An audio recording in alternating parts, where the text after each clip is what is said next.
In 1995, my brother decided to get married in Jamaica. I had never traveled, never gone anywhere. I was about 23 years old at the time, so it's been about 19 years since then. My mother also had never traveled anywhere. Her and I were going to make this trip to Jamaica to see my brother and his new wife and their family for the weekend. I was in school, so I had to travel on a Friday, be back by Sunday because I had a test on Monday at school. I didn't know how to pack. I took my backpack that I used for school and I put all the toiletries that you would normally pack, your hairspray, your shampoo, your conditioner, but I didn't go buy travel size toiletries because I couldn't afford it. So I had this large can of hairspray. If anybody remembers the Aussie and the purple can, my big bottles of shampoo, my lotions, everything you can imagine in my backpack, plus my books from school, my notes. I also purchased a very cheap suitcase. The suitcase was so cheap, it didn't have wheels. It was large. And when I put my clothes in it, the clothes fell to the bottom, so it bowed out on the bottom. So we go to Jamaica, pretty uneventful flight, had a couple of layovers. We get to the airport, and our ride from the airport to our hotel was our first adventure. Has anyone here been to Jamaica? Been to where? Jamaica. Okay. They drive recklessly. They drive like crazy. My husband is an amateur race car driver, used to be, and he scares me when he drives, but I was scared. They pass each other very quickly. Some of the roads are 2-lane dirt roads. When they pass each other, they have like a cultural norm where they allow each other to pass. You know, when in the United States, when you try to pass someone, sometimes people speed up. And you're like, well, why are you speeding up? They allow each other to pass each other, so it's organized chaos on the roads. But my mother and I are holding on for dear life. We pull over, and the driver gets out, and everyone is looking out the window, wondering, what is he doing? He urinates. My mother's a very religious woman, very sheltered, so this was not good for her. She grabbed a hold of the seat in front of her and she just stared straight ahead. So we get to our hotel, we had a wonderful weekend, the wedding went great. Sunday rolls around, it's time for us to go back to the airport. This was our next adventure.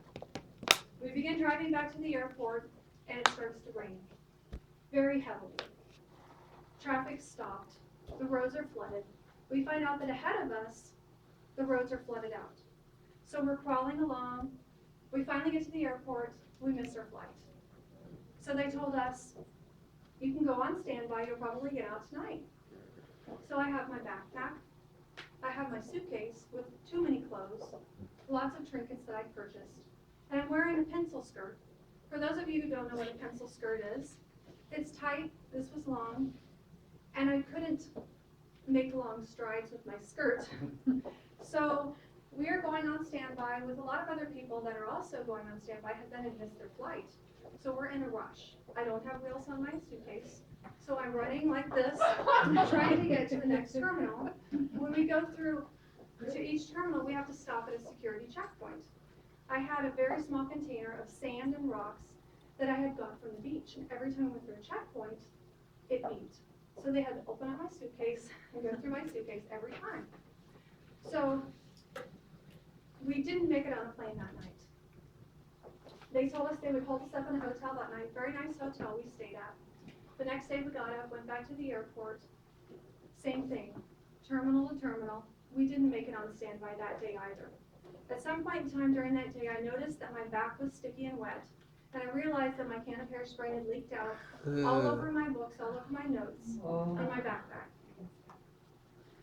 That night we stayed again at a hotel, so we didn't make it on. The next day we made it on our first flight. We flew into Orlando. We were to go to Orlando, then to Chicago, then to Kansas City, our final destination. When we made it to Orlando, we missed our flight because they had left a little bit late from Jamaica. So a couple hours went by. We made it from our flight from Orlando to Chicago, and we're thinking now we're on the home stretch. But from Chicago to Kansas City, we sat next to a man who had been drinking a lot. And he was sitting in the aisle seat. We were sitting next to the exit door, you know, the exit door on the airplane. Well, he starts yelling profanities, cursing. He gets on the phone to his wife, telling his wife he didn't understand why he wasn't in first class, that he was sitting in third class with all the white trash. And my mother is scared to death, and she's like, Amy, I'm afraid he's going to try to open the exit door.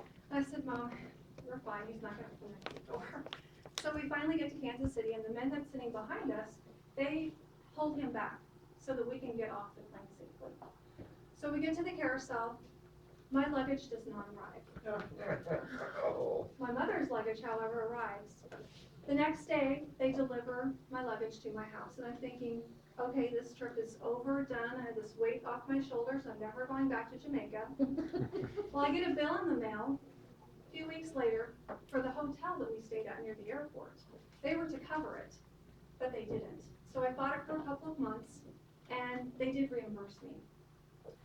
So, to take away from this trip, just remember to always pack light, always expect the unexpected, and please don't get drunk in the sky.